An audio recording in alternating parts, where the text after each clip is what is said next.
réforme de 2010 a introduit dans le lycée professionnel le contrôle continu nécessaire. Aujourd'hui, on nous parle d'une espèce de sauce mixée, où il y a un petit peu de ponctuel, d'examen ponctuel, et un petit peu aussi de contrôle continu. On nous parle aussi d'intervention dans une même classe, d'un enseignant de l'enseignement général comme moi, mathématiques par exemple, avec un collègue de professionnel, menuiserie, etc. C'est très bien, c'est un peu dans l'air du temps qu'il y ait deux enseignements, que l'enseignement général intervienne dans la formation pratique, c'est-à-dire son côté, j'allais dire, mathématiques appliquées ou français appliqué.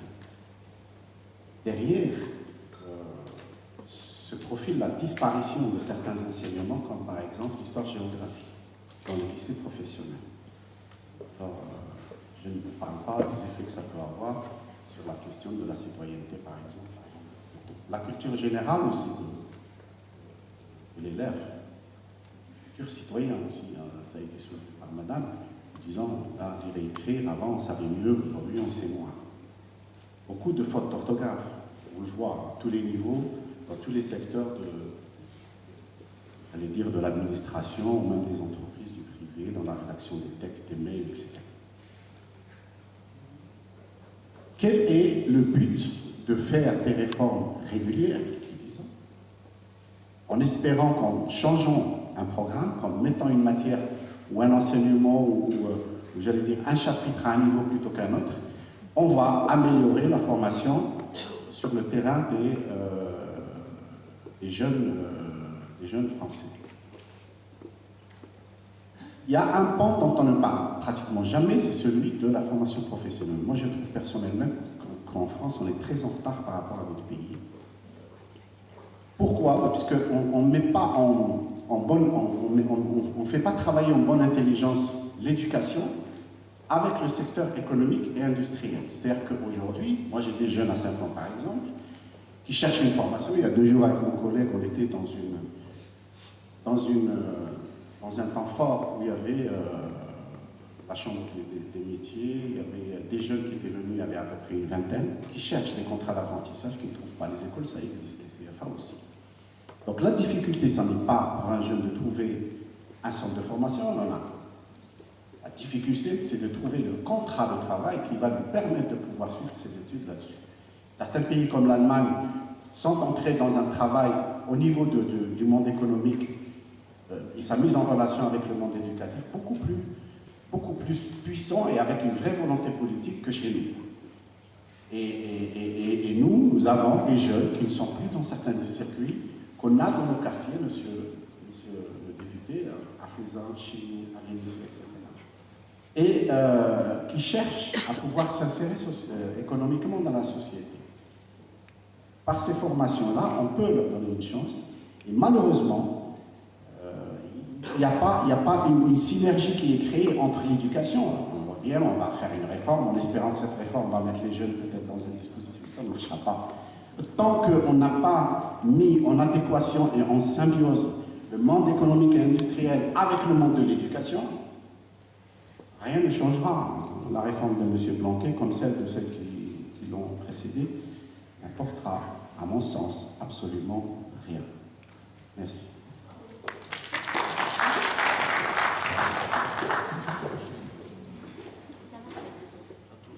Bonjour à tous. Je viens de Lyon, M. Martin. Merci à Mme le maire d'avoir organisé un grand débat le samedi matin, parce que c'est impossible sur Lyon d'avoir des grands débats le samedi matin. Je suis père de famille, je ne suis pas élu, je ne suis pas syndicaliste, je suis cadre dans le privé. Je voudrais aller vraiment au cœur du grand débat d'aujourd'hui, c'est-à-dire faire des propositions sur 2 thèmes, la fiscalité et les services publics.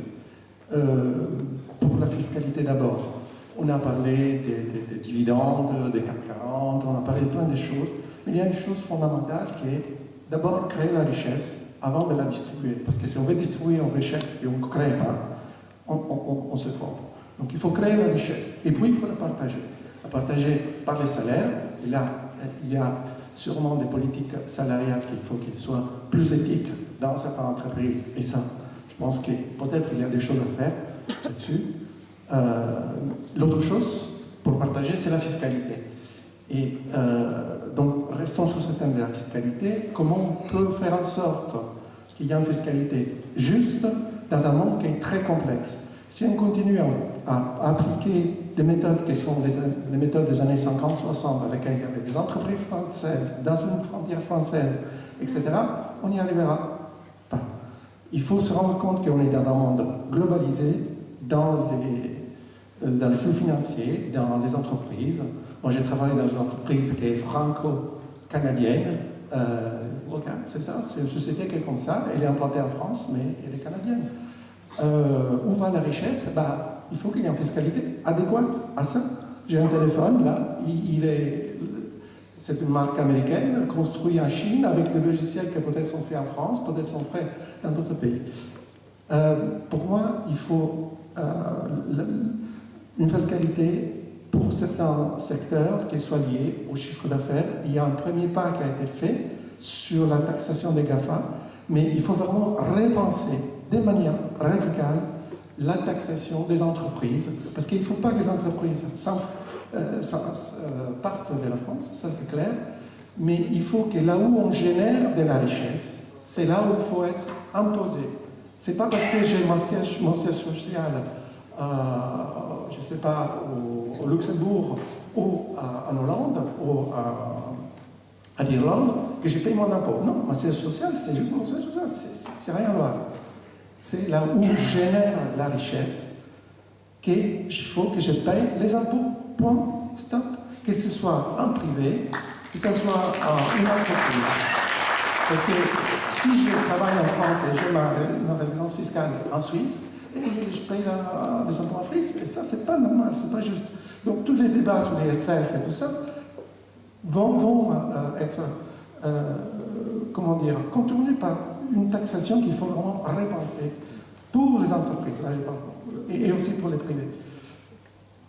Deuxième sujet, les services publics. Les services publics sont essentiels.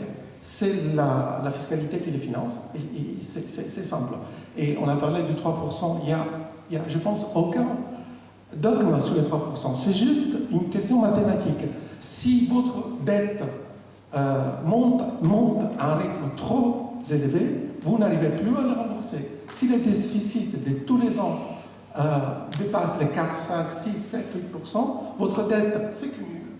Et après, vous n'arriverez plus à payer. C'est comme dans votre foyer, si vous avez des emprunts. Donc, les 3% ont été calculés par des économistes. C'est 2, peut-être 4, mais il y a un principe qui est là. Et donc, pour les services publics, pour moi, il faut concentrer les services publics sur les vrais services publics, l'instruction, la sécurité interne et extérieure, la santé et les infrastructures. Ça, c'est la mission de l'État. Après, les restes, il faut simplifier toute l'administration.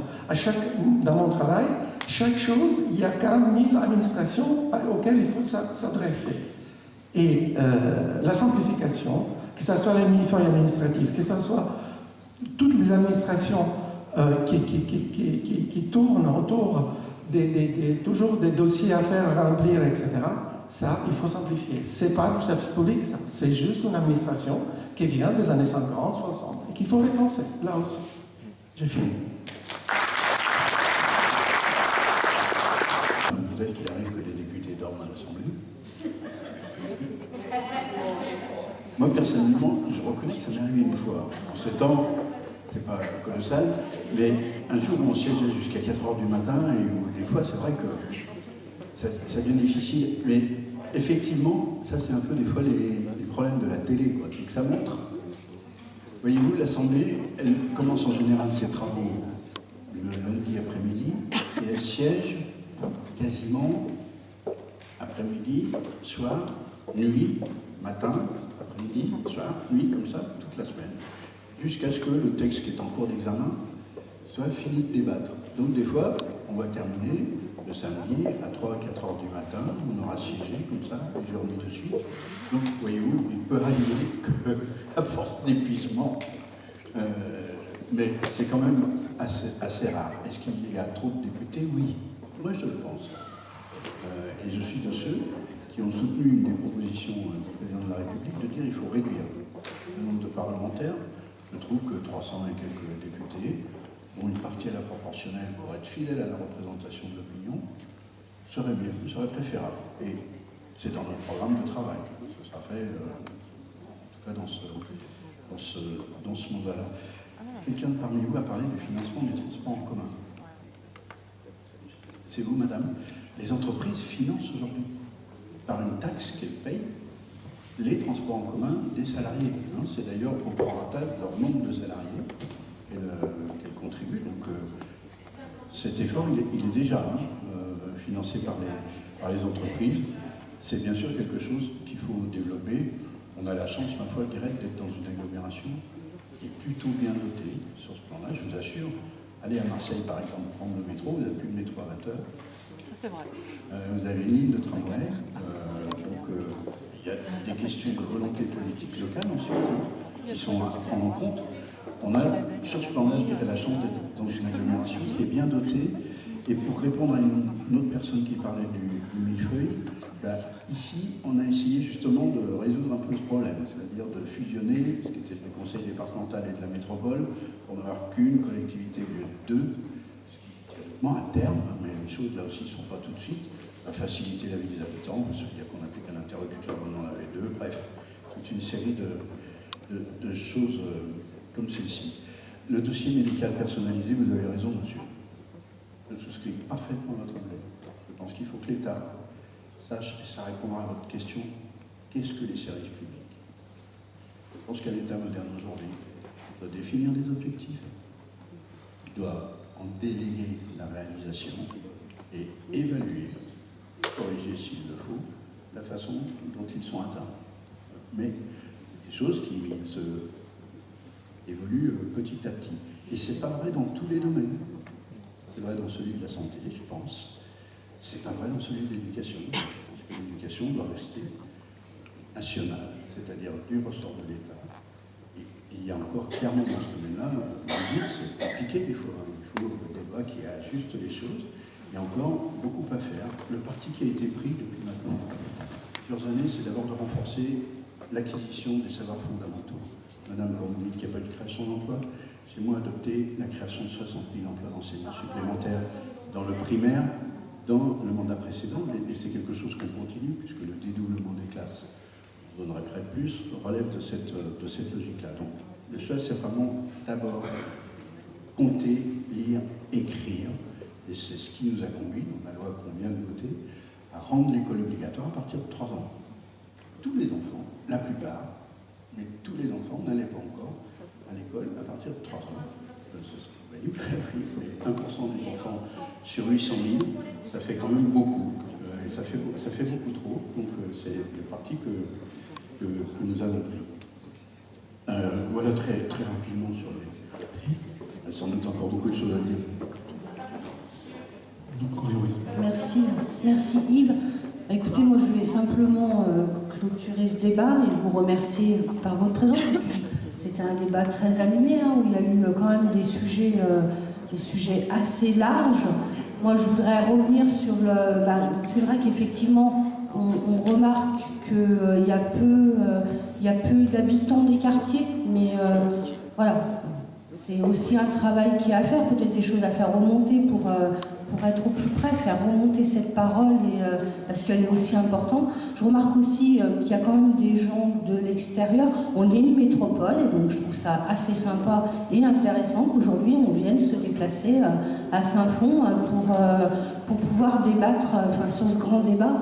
Moi, je l'ai dit en introduction, et ça chemine, et je pense que sur des thématiques, peut-être sur, pourquoi pas réorganiser d'autres débats en restant sur un modèle métropolitain, sur des thématiques qu'on a pu entendre aujourd'hui, que ce soit il y a la mobilité, on en a peu parlé, le logement, l'éducation. Je pense que, moi je veux bien voir avec monsieur le député mais je trouve que c'est intéressant, puis peut-être que ça peut après infuser et amener par ce débat d'autres personnes qui n'ont pas forcément l'habitude de prendre la parole. Voilà ce que je voulais vous dire. Et puis vraiment, merci de votre présence et puis de ces questions très pertinentes. Je pense qu'il y aura plein de choses à faire remonter. Voilà. Merci. Je suis obligé de clôturer quand même. Très bien.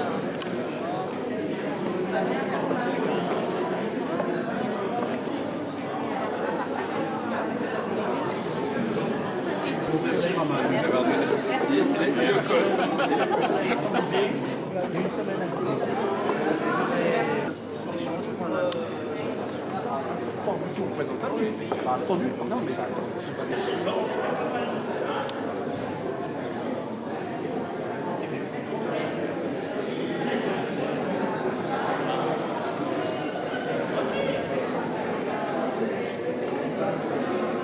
Oui, voilà. Oui. Il y a une mesure qui est prise. Ouais, voilà. Et là, actuellement, j'ai un peu entendu. Les gens qui sont en 15 jours, donc je ne dis pas que monsieur